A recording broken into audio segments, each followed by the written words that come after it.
Good morning students, good morning everyone. আমি স্বাগত sir.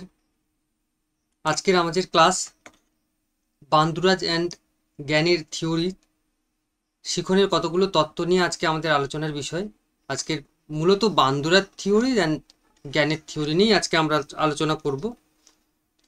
তার আগে বলি, যারা আমার এই ক্লাসে নতুন এসেছে তাদেরকে বলার একটাই কথা, স্বাগত এডুকেয়ার, SWAGATAS, স্বাগত এডুকেয়ার। এই চ্যানেলটাতে অবশ্যই সাবস্ক্রাইব করবে এবং বেল আইকন প্রেস করবে। টাইম টু টাইম ক্লাসগুলো সুন্দর পৌঁছে যাবে। এডুকেশন বিষয় নিয়েই ক্লাস।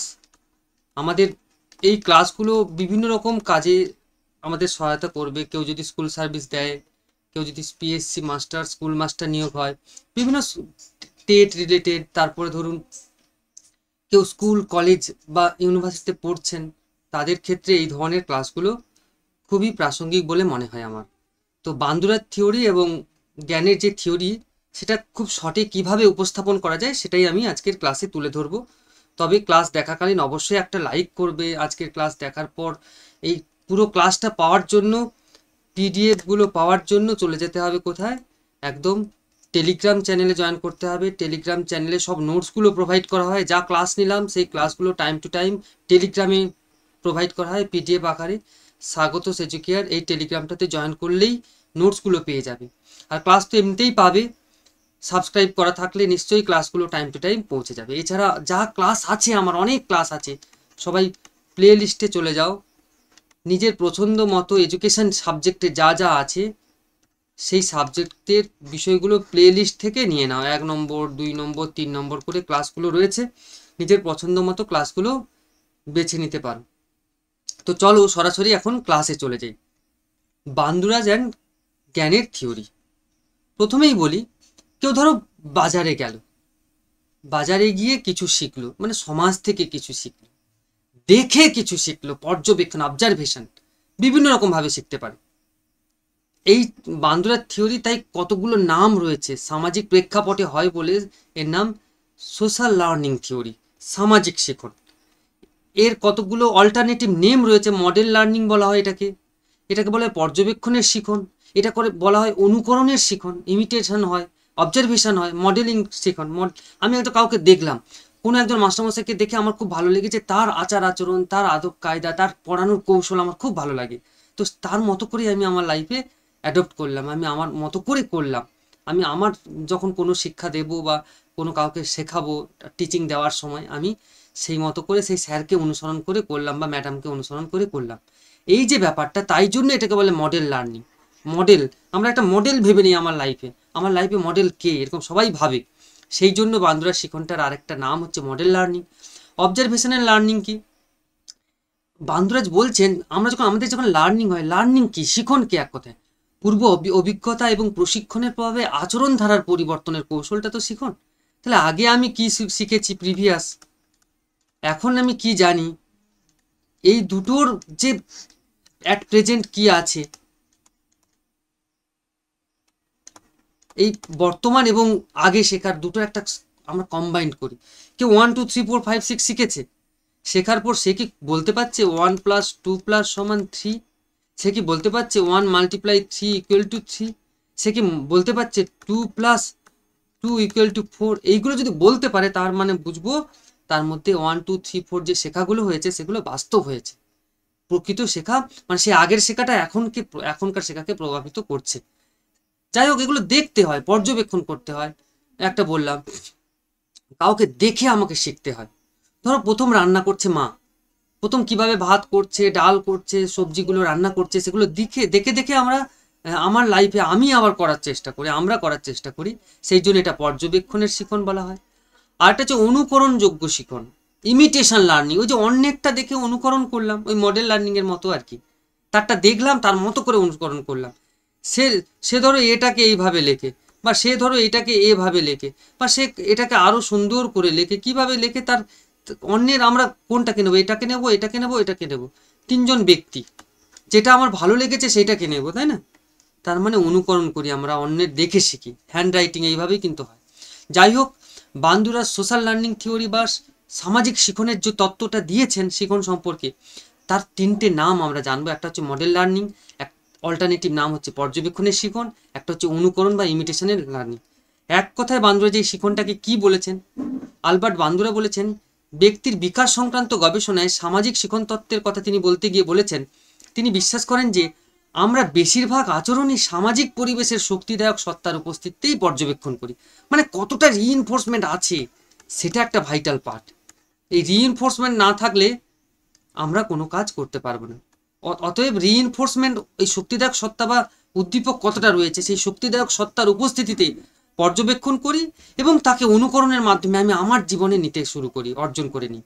এই শিখন সামাজিক পরিবেশের দ্বারা সম্পন্ন হয় বলে, সামাজিক পরিবেশে ঘটে বলে এর নাম হয়েছে সামাজিক শিখন তত্ত্ব।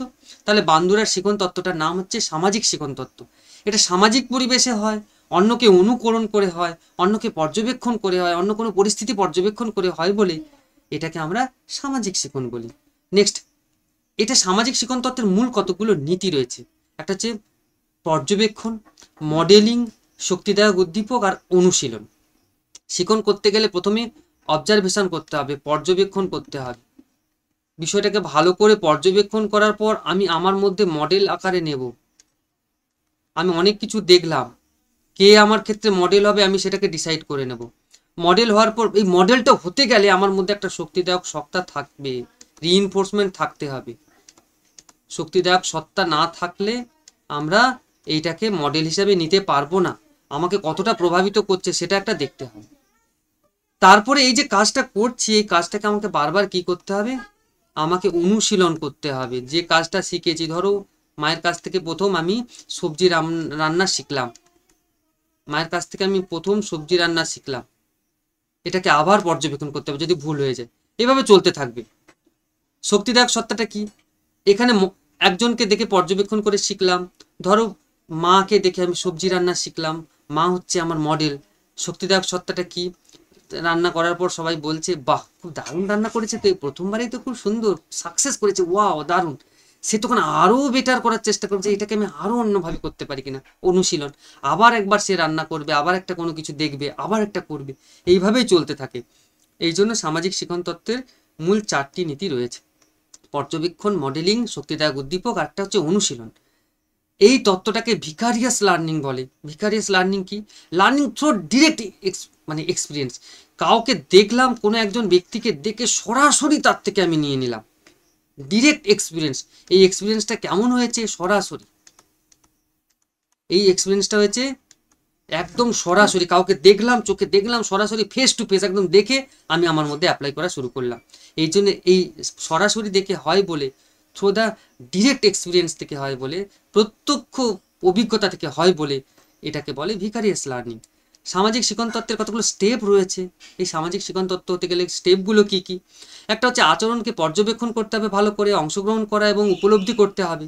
আচরণ ধারাকে মনের মধ্যে রাখতে হবে, ভালো করে মনের মধ্যে ধরে রাখতে হবে।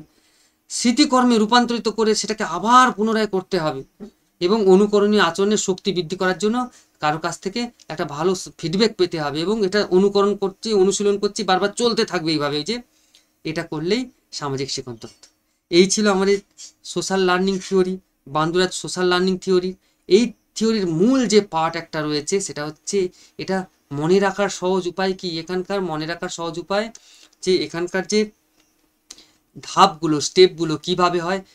3R আমাদের মনে রাখতে হবে, A3R দিয়ে। A3Rটা কি, এ ফর অ্যাটেনশন, 3টে আর রয়েছে, 3R মিনস 3টে আর, রিটেনশন, রিপ্রোডাকশন আর রিইনফোর্সমেন্ট। এই 3টে বিষয় থাকবে। অ্যাটেনশনটা কেমন দিতে হবে, কোনো কাজ করতে গেলে আমাকে মনোযোগ দিতে হবে, অ্যাটেনশনটা ভাইটাল পার্ট। আমি মনোযোগ দিয়ে ভালো করে দেখব। ধরো সবজি রান্না, এটাকে ভালো করে দেখতে হবে। ধরো কেউ বিরিয়ানি রান্না শিখছে প্রথম দিন, তাহলে তাকে ভালো করে মনোযোগ দিয়ে বিরিয়ানি রান্না দেখতে হবে। এইবার মনের মধ্যে ধরে রাখতে হবে ধাপ, এগুলো স্টেপ। তারপরে কি করতে হবে, মনের মধ্যে ভালো করে ধরে রাখতে হবে, কি রিটেনশন করা বলে। আমি দেখলাম একটু আমার মনে নেই, তাহলে আমি তো পরবর্তীকালে রান্না করতে গিয়ে আমি তো রান্না করতে গিয়ে ভুলে গেলাম, কি হবে, তার মানে আবার আমাকে দেখতে হবে, রিটেনশন করতে হবে। তাই ভালো করে মনের মধ্যে দেখার পর মনের মধ্যে ধরে রাখতে হবে। এইবার আমি কাজটা করতে লাগবো। আমি সব কিছু নিয়ে বসলাম, চাল নিলাম, বিরিয়ানির মশলা নিলাম, চিকেন নিলাম, যা যা দরকার জল দিয়ে চালটাকে ধুয়ে কখন কিভাবে করব সব মশলাপাতি নিয়ে ঘি ফি নিয়ে আমি বসে গেলাম। দ্যাটস মিন এবার পুনরুত্থাপন করতে যাচ্ছি, রিপ্রোডাকশান। আমি এবার রান্নাটা করছি, রিপ্রোডাকশান করলাম। এইবার করার পর সবাইকে তুলে দিলাম, রান্নাটা হয়ে গেছে, সবাইকে দিলাম, দেখুন তো চেক করে কেমন হয়েছে। সবাই খেয়ে বলল বাহ দারুণ। এটাকে বলে ফিডব্যাক। এইটা হচ্ছে রিইনফোর্সমেন্ট, শক্তিদায়ক সত্তা। এটাই হচ্ছে তোমাকে অনুপ্রাণিত করবে। যদি ভুল হয় তুমি আবার সংশোধন করার চেষ্টা করবে, যদি সেটা ঠিক হয় তুমি আরও বেটার করার চেষ্টা করবে। মানে এইভাবেই চলে আর কি। এটাকে এইগুলো হচ্ছে কতগুলো ধাপ। A3R, A for attention, social learning theory. তাহলে চারটে ধাপ। একটা হচ্ছে A for attention, R for retention, R for reproduction, and last R for reinforcement. আমরা কোনো কাজের অনুপ্রেরণা বা রিইনফোর্সমেন্ট বা কারোর ফিডব্যাক যদি ভালো না পাই, কাজ করার প্রতি অনুপ্রেরণা হারিয়ে যায়, করতে পারি না, তাই না? সেটাই বলেছেন বান্দুরা সোশ্যাল লার্নিং থিওরিতে। যাই হোক, এই তত্ত্বের ভিত্তি বান্দুরা তার তত্ত্বটি ব্যাখ্যা করার ক্ষেত্রে প্রথমে মানুষের কতগুলি বৈশিষ্ট্যকে স্বীকার করে নিয়েছেন, যে কি কি লাগবে, শিখতে গেলে কি কি লাগে। তিনি বলছেন প্রথম যেটা করতে হবে সেটা হচ্ছে পর্যবেক্ষণ করতে হবে, ভালো করে দেখতে হবে। কেউ যদি বিষয়টাকে ভালো করে না দেখে, কোনো ধরো পড়তে বসেছে, ভালো করেই দেখলো না, ভালো করেই পড়লো না, উল্টো পাল্টা করে করে করে গেল, তার মানে তার ক্ষেত্রে হবে না। সেই জন্য মূল কথা হলো পর্যবেক্ষণের মাধ্যমে শেখার ক্ষমতা শিশুর জন্মগতভাবে থাকে। এই পর্যবেক্ষণ করার ক্ষমতা কিন্তু ভালো করে করতে হবে, অ্যাটেনশনটা দিতে হবে ভালো করে, এটা জন্মগতভাবেই পাওয়া। শিশুর মধ্যে যে আত্মবিশ্লেষণের ক্ষমতা রয়েছে, তার মাধ্যমে যে অভিজ্ঞতার উন্নতি সাধন বা পরিবর্তন বিচার বিবেচনা করতে সমর্থ হয়, সেটা কিন্তু অভিজ্ঞতার উন্নতি সাধনের মধ্য দিয়েই সম্ভব হয়। শিশুর মধ্যে যে আত্মবিশ্লেষণের ক্ষমতা রয়েছে, আছে প্রত্যেকের মধ্যে কিছু না কিছু অ্যানালিসিস পাওয়ার রয়েছে, সেটা কিন্তু অভিজ্ঞতার উন্নতি সাধন বারবার করার মধ্য দিয়ে সেটা করতে হয়, পরিবর্তন করতে হয়, ভালো করতে হয়। আর এটা করতে গেলে শিশুর মধ্যে কতগুলো অনুকরণের ক্ষমতা থাকে, প্রত্যেকের মধ্যে ইমিটেশন, প্রত্যেকে অন্যকে দেখে কিছুটা কিছুটা নকল করে নেয় সবাই, এই ক্ষমতাটা প্রত্যেকের মধ্যে আছে। শিশুর মধ্যে এই অনুকরণ ক্ষমতা থাকে। আর কি, শিশু একটি বিশেষ ক্ষমতা হলো এই যে সাংকেতিকীকরণের মাধ্যমে বস্তুধর্মী ক্ষমতাকে তার মনে সংরক্ষণ করে রাখে। সে এইগুলো সব ধরে রাখে, তবে সে শিখতে পারে। এগুলো হচ্ছে সামাজিক শিক্ষণের মানুষের কতগুলো বৈশিষ্ট্য। তবেই কিন্তু এই বৈশিষ্ট্যগুলো থাকে বলেই সোশ্যাল লার্নিং থিওরির মধ্যে attention, retention, reproduction and reinforcement কাজ করে। এই তত্ত্বটাকে শিখন ত্রিমুখী, মানে বান্দুরাজ ত্রিমুখী পারস্পরিকতার নীতি বলে ব্যাখ্যা করেছেন। এই তত্ত্বটাকে তিনি ত্রিমুখী পারস্পরিকতার নীতি বলে ব্যাখ্যা করেছেন। এই নীতিটা কি? তিনটে পারস্পরিক নীতি। একটা হচ্ছে আচরণ থাকে পরস্পরের সঙ্গে যুক্ত, আর একটা কে থাকে, আরটা হচ্ছে পরিবেশ। সমাজ পরিবেশে তো হয়, তাই পরিবেশটা দরকার। আর হচ্ছে ব্যক্তির কগনিটিভ পার্সোনালিটি, জ্ঞানমূলক ক্ষমতা। এই তিনটে দিকের মধ্যে পারস্পরিক সম্পর্ক রয়েছে, পারস্পরিক সম্পর্কে বিদ্যমান। এই পারস্পরিক সম্পর্ক না থাকলে এই বান্দুরার সোশ্যাল লার্নিং থিওরি হবে না। ব্যক্তির আচরণ আর তার পরিবেশ আর তার জ্ঞানমূলক অভিজ্ঞতা প্রত্যেকের সঙ্গে পারস্পরিক সম্পর্কে আবদ্ধ। এই তিনটে মূল বিষয় আছে বলে আচরণ, ব্যক্তির আচরণ, তার জ্ঞানমূলক কতগুলো ব্যক্তিগত বৈশিষ্ট্য আর পরিবেশ, এই তিনটের মধ্যে পারস্পরিক সম্পর্কে আবদ্ধের মধ্য দিয়ে তার ব্যক্তির মধ্যে জ্ঞানের মানে শিখন লাভ হয় বলে বান্দুরাজ এর নাম দিয়েছেন ট্রায়াডিক রেসিপ্রোসিটি বা ত্রিমুখী পারস্পরিকতার নীতি। এটাই হচ্ছে বান্দুরা সোশ্যাল লার্নিং থিওরি। এই ছিল বান্দুরির সোশ্যাল লার্নিং থিওরি। এরপরেরটা চলো, এরপরে রয়েছে জ্ঞানের শিখন। জ্ঞানের যে শিখনের কথা বলেছেন সেটা হচ্ছে ক্রমোচ্চশীল শিখন, জ্ঞানের হায়ারার্কিক্যাল অর্ডার অফ লার্নিং। এটাকে শর্টে মনে রাখার জন্য আমি বলেছি SSCVMCRP। 8টি জ্ঞানের শিখনের কথা তিনি বলেছেন, SSCVMCRP।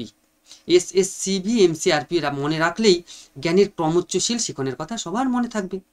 জ্ঞানের ক্রমোচ্চশীল শিখনটা কি তাহলে? জ্ঞানের ক্রমোচ্চশীল শিখন হচ্ছে জ্ঞানে যে শিখন লাভের জন্য একটা স্তরের কথা বলেছেন, যার মধ্য দিয়ে প্রত্যেকের মধ্যে আমরা লার্নিং বা কোনো কিছু শিখি। সেই শেখার যে 8টি স্টেপ বা স্তরের কথা বলেছেন সেটিই মূলত জ্ঞানের শিখন।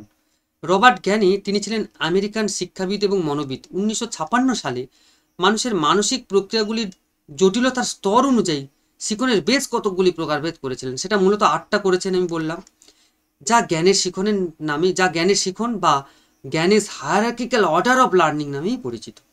জ্ঞানের এই শিখন 8টি এই শিখন মনে রাখার সহজ উপায় বলেছি এসএসসিবি। এই যে চারটে, এই চারটের হচ্ছে পুরো ব্যক্তির আচরণ সম্পর্কিত, হ্যাঁ, ব্যক্তির আচরণ সম্পর্কিত। আর এমসিআরপি জ্ঞান সম্পর্কিত বা বিচারবোধ সম্পর্কিত, জ্ঞান বা বিচারকরণ সম্পর্কিত, বিচারবোধ সম্পর্কিত। চারটের ভাগ এরকম, প্রথম চারটে। চলো এটাকে সহজে মনে রাখার জন্য এর একটা ছক করেছি, সেই ছকটা দেখো সবাই। জ্ঞানের যে ক্রমোচ্চশীল শিখনের কথা মনে রেখেছে, বলেছেন 8টি শিখনের কথা বলেছেন। এখানে মোটামুটি কটা রয়েছে? 8টি রয়েছে। এই 8টি শিখন কিভাবে মনে রাখবো সহজে? SSCB, S for signal learning, সাংকেতিক শিখন। সেই এসআর লার্নিং মানে স্টিমুলাস রেসপন্স যেমন হয়, সরি, সে উদ্দীপক হয়েছে মানে কি বলে, মানে একটা কোনো সিম্বল দিয়ে শেখা, উদ্দীপক প্রতিক্রিয়া না, কোনো সিম্বল দিয়ে শেখা। হ্যাঁ, এটা প্যাভলভের কন্ডিশন হতে পারে না, প্যাভলভের কন্ডিশনটা এই উপরেরটা হবে, স্টিমুলাস রেসপন্স। এটা তাহলে কীরকম হবে? কাউকে আমি 5 বোঝানোর জন্য আঙুলের 5টা আঙুল দূর থেকে দেখাচ্ছি, এই দেখ, সে বলছে কটা আনবো, সে দূর থেকে বলছে, সিম্বলে কটা দূর থেকে, সে ছাদের উপর থেকে, আর আমি নিচ থেকে দেখাচ্ছি 5টা। তার মানে বুঝতে পেরেছো, সে এটা সিম্বল দিয়ে, মুখে কথা বলতে হয় না। তাহলে মানুষ এইভাবে শেখে। প্রথমে সাংকেতিককরণ, S for signal learning, S for stimulus response, উদ্দীপক এবং প্রতিক্রিয়া। একটা উদ্দীপক দেখলাম, তার প্রতিক্রিয়া করলাম। খাবার দেখলাম, লালা পড়লো। কলম দেখলাম, লিখতে শুরু করলাম। তার মানে কি, উদ্দীপক এবং প্রতিক্রিয়া এর মধ্য দিয়েও শেখে। আর চেন লার্নিং, শৃঙ্খলিতকরণ, একটার সঙ্গে একটা কি সুন্দর সম্পর্কে আবদ্ধ থাকে, চেনের মতো। এটাকে বলে চেন লার্নিং বা উদ্দীপক এবং প্রতিক্রিয়ার শিখন। চেনের মতো, যেমন একটা সাইকেলের যখন কেউ প্যাডেল করে, সাইকেলের একটা চেনের সঙ্গে আরেকটা চেন জোড়া আছে বলেই পুরো সাইকেলটা চলতে থাকে। চেন লার্নিং বা শৃঙ্খলিতকরণ, এটাকে চেনিং বলে। C. Next verbal, V for verbal association, বাচনিক অনুষঙ্গ। আরে কথা না বললে আমরা কখনো শিখতে পারি না, ভাষা থাকে। কথাটা একটা ভাইটাল পার্ট, ভাষা দিয়ে আমরা অনেক কিছু শিখি, তাই না? আমি, ওরা, সবাই আমরা কথায় বলি। এই তোমরা, এই যে এখন তোমাদের সঙ্গে যেভাবে শেখাচ্ছি তোমাদেরকে, যারা শিখছে, ধর যারা দেখছে এই জায়গাটা, তার মানে একটা ভাষা, মুখে কথা বলছি, কথা দিয়ে শেখাচ্ছি, এটা ভার্বাল লার্নিং। আমরা ভাষা দিয়েও শেখাই। তার মানে পরপর ডেভেলপ। প্রথমে সাংকেতিকীকরণ অনেকটা মানে মানে একদম পারফেক্ট না, তার থেকে একটু বেটার হচ্ছে স্টিমুলাস রেসপন্স, তার থেকে বেটার চেন লার্নিং, তারপরে বেটার ভার্বাল অ্যাসোসিয়েশন লার্নিং। এবং এই চারটে গেল, এগুলো আচরণ সম্পর্কিত। এসএসসিভি, এমসিআরপির মধ্যে প্রথম এম ফর মাল্টিপল ডিসক্রিমিনেটিং বা ডিসক্রিমিনেশন লার্নিং, বহুমুখী প্রতিক্রিয়ার শিখন।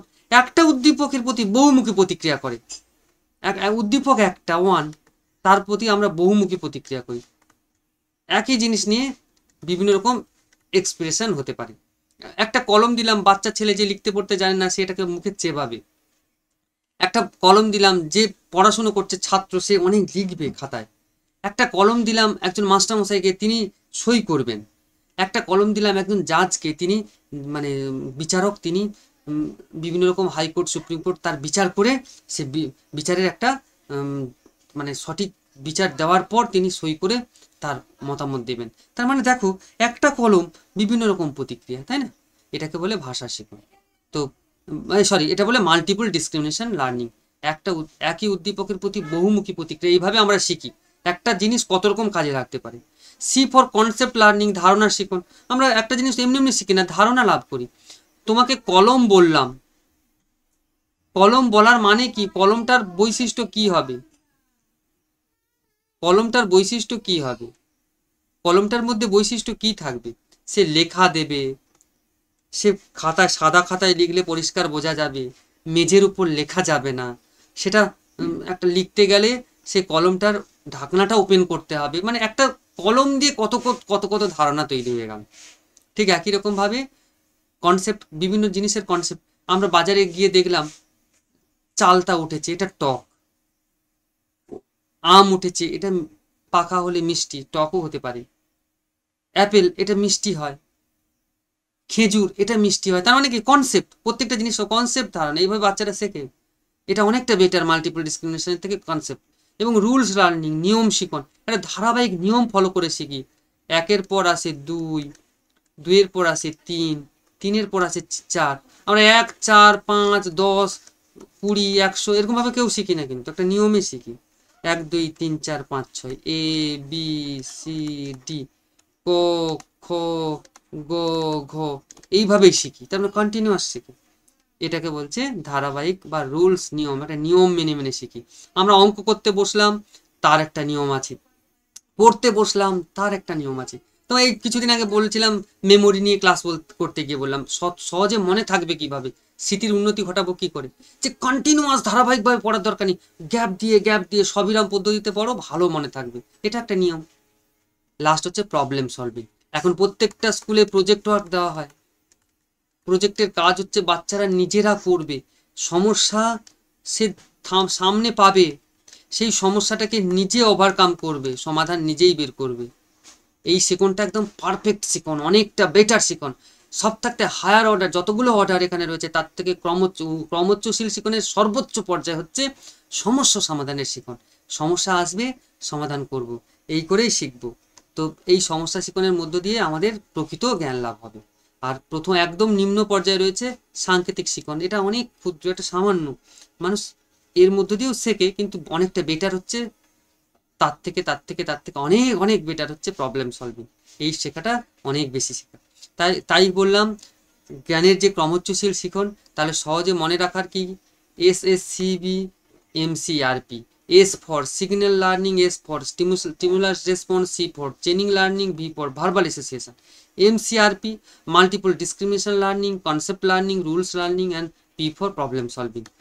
SSCB MCRP, SSCB MCRP, এইভাবে মনে রাখলেই জ্ঞানের ক্রমোচ্চশীল শিখন খুব সুন্দর মনে থেকে যাবে। আশা করি সবার এটা ভালো লেগেছে, বুঝতে পেরেছো। আমাদের একটা পেড কোর্স চালু হয়েছে স্কুল সার্ভিসের জন্য, SSCর 2025 SLST এডুকেশন সাবজেক্টে কেউ যদি পেড কোর্সে ভর্তি হতে চায়, অ্যাডমিশন চলছে, স্টার্ট নাও। এই কন্ট্যাক্ট নাম্বারে কন্ট্যাক্ট করলেই পাওয়া যাবে। স্বাগতোস এডুকেয়ার এডুকেশন সাবজেক্টের উপর SSC বা SLST বা স্কুল সার্ভিস বা স্কুল মাস্টার এডুকেশন সাবজেক্টে নিয়োগের জন্য নতুন ব্যাচ চালু হয়েছে, পেড কোর্স চালু হয়েছে। কেউ ভর্তি হতে চাইলে এই নাম্বারে কন্ট্যাক্ট করে ভর্তি হতে পারো। ওকে, এই ছিল আজকের ক্লাস। আশা করি সবার ভালো লেগেছে। তবে ক্লাসটার নোটসটা পেতে গেলে অবশ্যই এই টেলিগ্রাম চ্যানেলে বা এখানে QR কোড থেকে সরাসরি জয়েন করতে হবে। টেলিগ্রামটা হচ্ছে স্বাগতোস এডুকেয়ার। ঠিক একই রকমভাবে যারা নতুন ছিলে আজকের আমার এই ক্লাসে, ইউটিউব চ্যানেল হচ্ছে এটা স্বাগতোস এডুকেয়ার। এই স্বাগতোস এডুকেয়ার ইউটিউব চ্যানেলে অবশ্যই সাবস্ক্রাইব করবে। সাবস্ক্রাইব করলে এইরকম অনেক ভালো ভালো ক্লাস, এডুকেশন সাবজেক্টের অনেক বেশ থিওরি, অনেক MCQ, যার যেটা প্রয়োজন সেই মতো করে ক্লাস থাকছে। যার যেটা ভালো লাগবে সে সেই মতো করে নেবে। আশা করি সাবজেক্টটা তোমার কাছে অনেক প্রিয় হয়ে উঠবে, আর আমার এই চ্যানেলটাকে আপন করে নিয়ে সাবস্ক্রাইব করবে এইভাবেই। ঠিক আছে, ওকে, আজকের মতো এখানে বাই বাই। ভালো থেকো সবাই, have a nice day, thank you.